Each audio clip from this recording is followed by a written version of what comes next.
Imagine, tu es seul, le front posé contre le sol, le cœur lourd, les larmes coulent doucement sur tes joues, et dans ce silence, tu murmures une invocation. Une seule, simple, sincère, venue du plus profond de ton âme. Et tu ne le sais pas encore, mais à cet instant précis, Allah est au plus près de toi. Et il écoute. Il entend chaque mot, chaque sanglot, chaque espoir caché dans ton cœur. Aujourd'hui, je vais te parler d'un moment. Un moment sacré. Un moment où tu es au plus proche de ton Créateur. Et où ton invocation peut tout changer. Avant de continuer, si cette vidéo touche ton cœur, n'hésite pas à t'abonner à la chaîne, à activer la cloche et à partager ce rappel avec ceux que tu aimes. Parfois, un simple partage peut changer la vie de quelqu'un. Qu'Allah te récompense. Maintenant, poursuivons ensemble. Le prophète Muhammad, paix et salut sur lui, nous a enseigné quelque chose d'extraordinaire. Il a dit que le moment où le serviteur est le plus proche de son Seigneur, c'est lorsqu'il est en prosternation. En prosternation, ce moment où ton front touche le sol, où tu te fais tout petit devant le Tout-Puissant, où ton corps tout entier exprime l'humilité, et ton cœur, la soumission.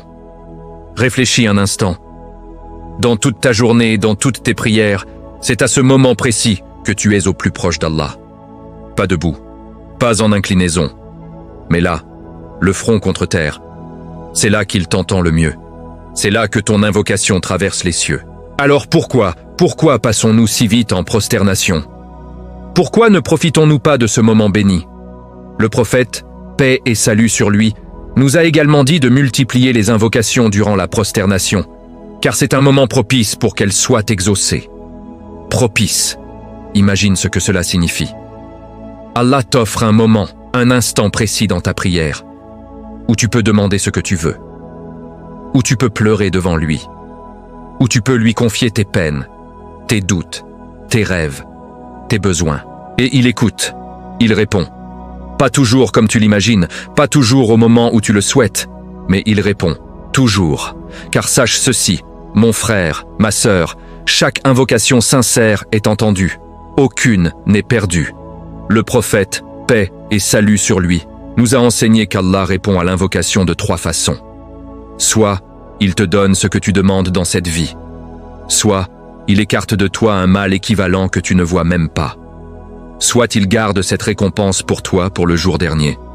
Dans tous les cas, tu gagnes. Dans tous les cas, ton invocation porte ses fruits. Alors pourquoi douter?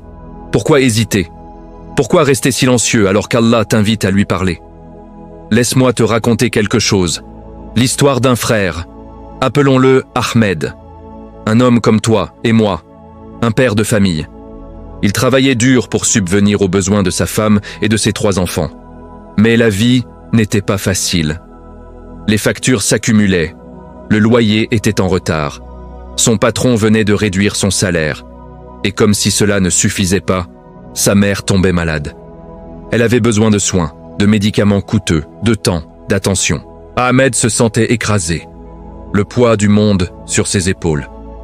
Il rentrait chez lui chaque soir, épuisé. Physiquement, mentalement, spirituellement. Il voyait l'inquiétude dans les yeux de sa femme. Il entendait les questions innocentes de ses enfants. « Papa, pourquoi tu es triste? Papa, est-ce que mamie va guérir? Papa, est-ce qu'on peut acheter ce jouet ?» Et à chaque question, son cœur se serrait un peu plus. Les nuits étaient les plus difficiles. Il restait éveillé, fixant le plafond. Les pensées tourbillonnaient dans sa tête. Comment vais-je payer le loyer ce mois-ci? Comment vais-je acheter les médicaments de maman? Que vais-je faire si je perds mon travail? Il se sentait perdu, abandonné, seul face à des montagnes de problèmes. Il avait demandé de l'aide à sa famille. Certains avaient donné ce qu'ils pouvaient, d'autres avaient détourné le regard. Il avait cherché des solutions partout, frappé à toutes les portes. Mais rien. Les portes restaient fermées. Les solutions restaient hors de portée. Un soir, c'était un vendredi. Ahmed était à la mosquée pour la prière de l'Isha. Il priait machinalement. Son corps était là, mais son esprit était ailleurs, perdu dans ses soucis, dans ses peurs, dans son désespoir. Mais quand il s'est prosterné, quelque chose s'est passé. Une larme a coulé, puis une autre. Et soudain, il ne pouvait plus s'arrêter. Les larmes coulaient librement. Son cœur s'est ouvert. Et au lieu de se relever rapidement comme d'habitude, il est resté, le front contre le tapis de prière. Et il a parlé. Pas avec des mots savants, pas avec de belles formules, juste avec son cœur brisé. Il a dit « Oh Allah, je suis fatigué, je ne sais plus quoi faire, je ne sais plus vers qui me tourner. J'ai essayé tout ce que je pouvais. J'ai frappé à toutes les portes, mais toutes se sont fermées devant moi. Oh Allah, tu es le seul qui reste. Toi seul peux m'aider, je te confie mes soucis, je te confie ma mère, mes enfants, ma famille, je ne peux rien sans toi. Aide-moi, oh Allah, ouvre-moi une porte, n'importe laquelle, montre-moi le chemin, car je suis perdu, et je n'ai que toi. » Il a pleuré, il a vidé son cœur, il a tout déposé aux pieds de son Créateur. Et quand il s'est relevé, quelque chose avait changé, il ne savait pas quoi exactement, mais il se sentait plus léger, comme si un poids énorme avait été enlevé de sa poitrine. Il est rentré chez lui ce soir-là, le cœur un peu plus apaisé. Il a embrassé ses enfants, il a souri à sa femme, et il s'est endormi d'un sommeil profond. Le premier depuis des semaines. Le lendemain matin, samedi, son téléphone a sonné. Un numéro inconnu. Il a hésité puis décroché. C'était un ancien collègue, un homme qu'il n'avait pas vu depuis plus de 2 ans. L'homme lui a dit « Ahmed, je ne sais pas pourquoi, mais j'ai pensé à toi hier soir. Quelque chose me disait de t'appeler. Écoute, je travaille maintenant dans une nouvelle entreprise. On cherche quelqu'un avec ton profil. Le salaire est bien meilleur que ce que tu gagnes actuellement. Est-ce que ça t'intéresse ?» Ahmed n'en croyait pas ses oreilles. Il a accepté immédiatement. Il a passé l'entretien la semaine suivante et il a obtenu le poste. Le nouveau salaire était presque le double de l'ancien. De quoi payer le loyer, les factures, les médicaments de sa mère et même mettre un peu d'argent de côté.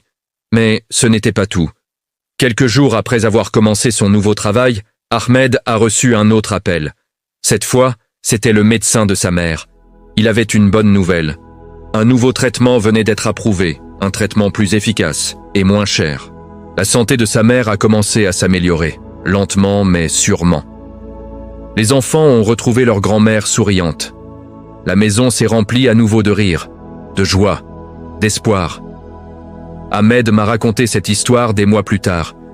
Les larmes aux yeux, il m'a dit « Tu sais, ce soir-là, en prosternation, je n'attendais rien. Je ne pensais pas qu'Allah allait répondre si vite. Je pensais juste que j'allais lui parler. Vider mon cœur. Mais Allah, il était là. Il m'écoutait. Il préparait ma délivrance, alors même que je pleurais. J'ai compris ce jour-là qu'Allah n'attend qu'une chose de nous. Qu'on lui parle. Qu'on revienne vers lui. Qu'on se prosterne devant lui avec sincérité. Et il fait le reste. Il ouvre les portes. Il facilite les chemins. Il envoie les solutions de là où on ne s'y attend pas. Depuis ce jour, Ahmed a changé sa façon de prier. Chaque prosternation est devenue un rendez-vous sacré avec Allah.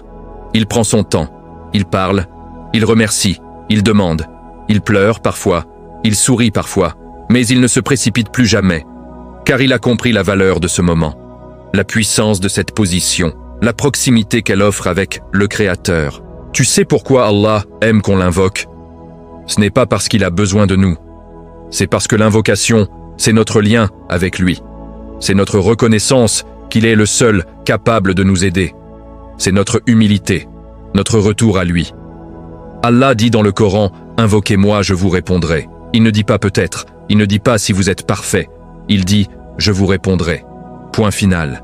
Quelle promesse, quel honneur que le Créateur de l'univers entier t'invite à lui parler et te promet de te répondre. Pense à tous les prophètes. Tous ont vécu des épreuves. Tous ont invoqué Allah en prosternation. Le prophète Ayoub, paix sur lui, malade, souffrant, a invoqué Allah. Et Allah l'a guéri. Le prophète Younous, paix sur lui, dans le ventre de la baleine, dans les ténèbres, a invoqué Allah. Et Allah l'a sauvé. Le prophète Ibrahim, paix sur lui, face au feu, a invoqué Allah. Et Allah a fait du feu une fraîcheur pour lui. Tous ont eu un point commun. Ils se sont tournés vers Allah. Avec sincérité, avec humilité, avec conviction, et Allah leur a répondu. Alors maintenant, la question est simple. Que feras-tu de cette prosternation? Vas-tu continuer à la précipiter? Ou vas-tu en faire un moment sacré, un rendez-vous intime avec Allah? Chaque prière est une opportunité. 5 fois par jour, tu as l'occasion de t'approcher de lui parler, de lui demander, de pleurer devant lui. Ne laisse pas passer ces moments. Car un jour, tu regretteras chaque prosternation que tu as précipitée, chaque invocation que tu n'as pas faite, chaque larme que tu n'as pas versée. Mais sache aussi ceci, peu importe combien de fois tu as négligé ce moment, peu importe combien de prières tu as précipitées, Allah t'offre toujours une nouvelle chance. Dès ta prochaine prière, dès ta prochaine prosternation, tu peux recommencer. Tu peux lui parler, tu peux pleurer, tu peux espérer. Car Allah est Al-Ghafour, celui qui pardonne sans cesse. Al-Rahim, le très miséricordieux. Il attend ton retour, il attend ta voix, il attend ton cœur. Alors aujourd'hui, je te laisse avec ce conseil simple. Lors de ta prochaine prière, prends ton temps en prosternation. Ne te relève pas tout de suite. Parle à Allah, avec tes mots, avec ton cœur. Demande-lui ce dont tu as besoin. Remercie-le pour ce qu'il t'a donné. Pleure si tu en ressens le besoin. Et sache qu'il t'écoute, qu'il t'entend, et qu'il te répondra, d'une façon ou d'une autre, au moment parfait. Qu'Allah accepte nos invocations, qu'il nous rapproche de lui, et qu'il fasse de nos prosternations des moments de paix, d'espoir et de connexion avec lui. Amin. Si ce rappel t'a touché, si tu as ressenti quelque chose dans ton cœur, partage cette vidéo. Partage-la avec ta famille, tes amis, sur tes réseaux. Car tu ne sais jamais qui a besoin d'entendre ce message aujourd'hui. Abonne-toi à la chaîne si ce n'est pas déjà fait. Active la cloche pour ne manquer aucun rappel. Laisse un commentaire en disant « Amin » ou partage avec nous quelle invocation tu feras lors de ta prochaine prosternation. J'ai hâte de te lire. Et surtout, n'oublie jamais, Allah est proche. Il écoute et il répond. Qu'Allah te bénisse. À très bientôt si Dieu le veut. Salam alaykoum wa rahmatullah wa barakatuh.